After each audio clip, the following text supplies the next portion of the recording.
Hello दोस्तों, स्वागत है आपके अपने YouTube चैनल कृषि दर्शन न्यूज पर। दोस्तों, अभी तक आपने कृषि दर्शन न्यूज को सब्सक्राइब नहीं किया तो सब्सक्राइब जरूर करें, साथ में बेल आइकन भी जरूर दबाएं। दोस्तों, 26 अप्रैल 2022 वार मंगलवार मंगल में हो गया आज गुआर में। चंद मिनटों पहले एक खबर आई, वायदा बंद होने से पहले 4:45 पर, उसके बाद वायदा फट पड़ा। खबर ये आई कि जो यूरोप से जो तेल है, जो यूरोप में जो अमेरिका का तेल है, वो 6 सालों में पहली बार पहुंचा। इसके बाद बाजारों में क्या था, जैसे आग लग गई हो, जंगल में खबर फैली और आग लग गई और जबरदस्त ढंग से गुआर जो INCDX वायदा में लाल रंग में था, एकदम से हरे रंग में आ गया। हमने आपको पहले बताया लंबे समय में वो ढक्कन खोलने पड़ेंगे, सेल कंपनियों को तेल निकालना पड़ेगा इन्फ्लेशन कंट्रोल करने का। एक खाली रेट ऑफ इंटरेस्ट कम करने से इन्फ्लेशन कंट्रोल नहीं होगी, उसके अलावा एनर्जी के प्राइस को भी कूल ऑफ करना पड़ेगा। और आगे चल के भी उसी जो यूरोप की जो डिमांड जो रशिया पूरी करती थी, उसका कम से कम 50% मार्केट कैप अमेरिका को पूरा करना होगा। और वो गुआर के बगैर पूरा नहीं हो सकता, बगैर गुआर के वो अधूरा है। यदि वो पूरा ना करे, सेल कंपनियां ढक्कन ना खोले, उसकी आयात ना करें, तो दिक्कतें आ सकती हैं गुआर में। पर पूरा जरूर करना होगा, डिप्लोमेसी के चलते हुए, अपने निजी हितों के चलते हुए अमेरिका को उसकी पूर्ति करनी होगी। अब आते हैं कपास खड़ी पर। कपास खड़ी की जहां तक बात है कि भाई साहब, कपास खड़ी में हाजिर में कोई गिरावट नहीं है, यानी कि हाजिर में बिकवाड़ नहीं है, खरीदार हैं, बहुत मजबूत स्ट्रॉन्ग है हाजिर बाजारों में। वायदा बाजारों की जहां तक बात करें, वायदा बाजारों में चार्ट पर थोड़ी सी परेशानी आई है। अब निकल के टेक्निकल चार्ट थोड़ा सा वीक हुआ है। बाकी जहां तक ओपन इंटरेस्ट की बात करें, ओपन इंटरेस्ट वगैरह पोजीशन ठीक है, नॉर्मल पोजीशन है, कहीं कोई दिक्कत नहीं, ना बड़ी पोजीशन बनी है। तो इसका मतलब गिरावट जो ये टेक्निकल चार्ट पे दिखा रहा, हो सकता है रिकवरी करके वही 3000-3100 की रेंज में, जहां ये पिछले 2-3-4 महीनों से वहीं जाके फिर खड़ा हो जाए। तो एकदम कंफ्यूजन और एकदम थका देने वाला ट्रेड है बिनोड़ा खड़े में। कहीं अभी कोई जल्दबाजी, कहीं कोई हड़ाबड़ाहट नहीं है। टेक्निकल चार्ट में गिरावट है, बाकी हाजिर में बिकवाड़ी नहीं है, हाजिर में खरीदारी है, लेवाड़ी है। उसके अलावा जहां तक इसके फंडामेंटल की, इसके वायदा फंडामेंटल की बात करें, तो ओपन इंटरेस्ट वगैरह नॉर्मल है, कोई बड़ी पोजीशन भी नहीं बनी, यानी कि ब्रेकआउट के साथ कोई बड़ी गिरावट आनी, कोई वॉल्यूम वगैरह। वो पिछले जो उसमें एक्सपायरी में जो पोजीशन कटी थी, उसकी वजह से थोड़ी दिक्कत आई थी, रोलर वगैरह थोड़ा हल्का है, बाकी कहीं कोई दिक्कत नहीं है वायदा बाजार में। अब आते हैं सरसों के बाजारों की ओर। सरसों के बाजारों से पहले आते हैं इंडोनेशिया की ओर। इंडोनेशिया में बहुत बड़ा कंफ्यूजन क्रिएट कर रखा है मार्केटों में। कभी इंडोनेशिया कुछ बोलता है, कभी कुछ बोलता है, बोल तो पता नहीं रहा कौन रही है, पर खबरें क्षण क्षण के कभी कोई जारी कर देता है, कभी कोई जारी कर देता है, कभी कोई किसी के नाम से, कभी कोई किसी के नाम से। पहले कल जो खबर चली मार्केट में कि भाई 60% एक्सपोर्ट चालू रहेगा, 40% बंद होगा। शाम होते होते खबर आई कि भाई साहब 85% बंद रहेगा, 15% चालू रहेगा। फिर खबर आई जी अभी तो मीटिंग ही चल रही है, अभी तो डिसाइड ही नहीं हुआ है कि करना क्या है। 1 लेवल, 2 लेवल, 3 लेवल की वार्ता कंपनियों के साथ जारी है, एक्सपोर्ट कंपनियों के साथ, वहां के मंत्रियों की, वहां की सरकार की, और फिर कोई डिसीजन बनाएंगे जी करना क्या है। तो बाजार कंफ्यूजन में है, बाजार कोई ट्रेड और बाजार कोई दिशा नहीं पकड़ पा रहा है, उसके चलते।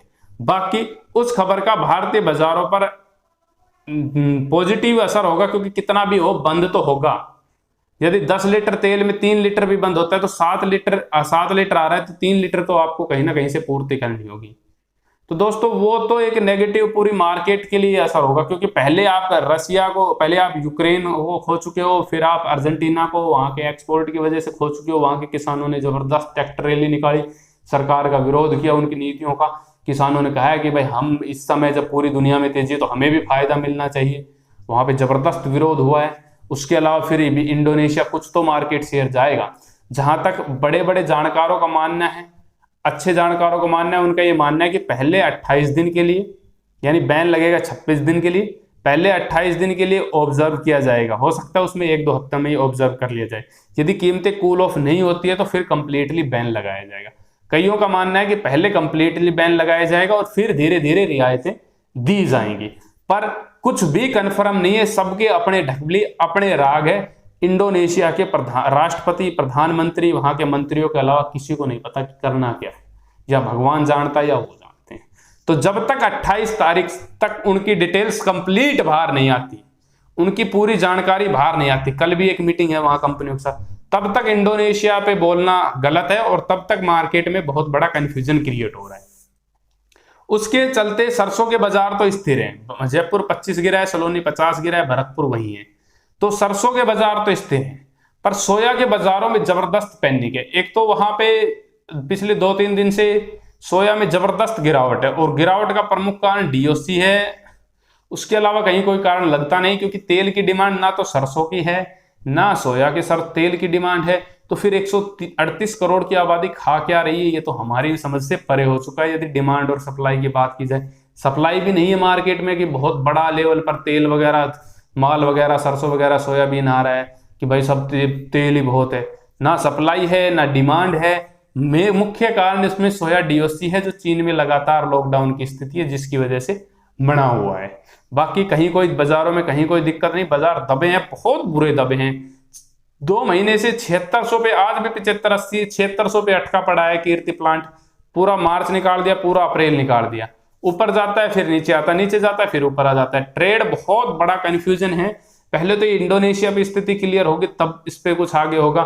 फिर उसके बाद 8-10 एक फेड की मीटिंग है बीच में 4-5 तारीख की, फिर एक और तारीख आ रही है 8-9 तारीख।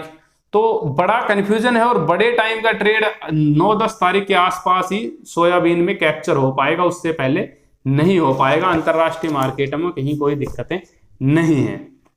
अब आते हैं सरसों के बाजारों की ओर।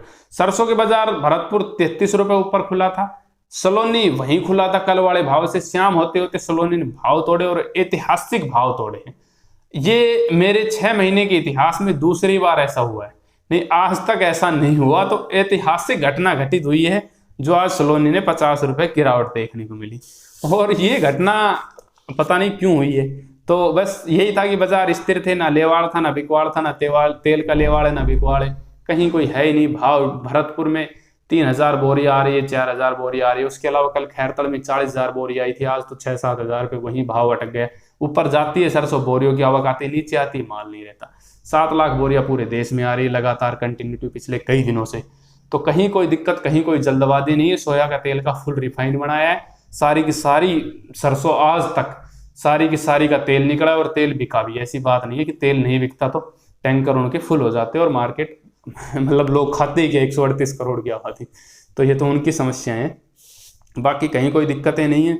सोया खड़ी की नहीं, सरसों खड़ी की बताते डिमांड नहीं है। मैं ये कह रहा हूँ इतनी बड़ी डिमांड आने वाली, पूर्ति नहीं होगी। तो दोस्तों भाव की ओर चर्चा कर रहे हैं। भरतपुर 6800, सलोनी 7700, कोटपुतली 6850, खैरतल 6870, तिजारा भी 6870, अलवर 6850, खेरली 6900, रेवाड़ी 7000, जयपुर 7225 नीचे है, दिल्ली 6950 नीचे है, नीमच मंडी 6100 से लेकर 6500, एलनाबाद मंडी 6200 से लेकर 6750, शिवानी मंडी 7050, आदमपुर मंडी 6799, बहरोड 6950, मालपुरा 7000, नीमच 6900, टोंक 6850, भिवानी और दादरी 40 लैब के भाव बता रहा हूँ मैं 6825, गंगानगर 6600, कोलकाता 7400, कानपुर 7200। तो दोस्तों कुछ ये प्रमुख मंडियों के भाव थे। यदि आपको हमारा वीडियो अच्छा लगा हो तो लाइक शेयर कमेंट करके जरूर बताएं। जय हिंद, जय जवान, जय किसान।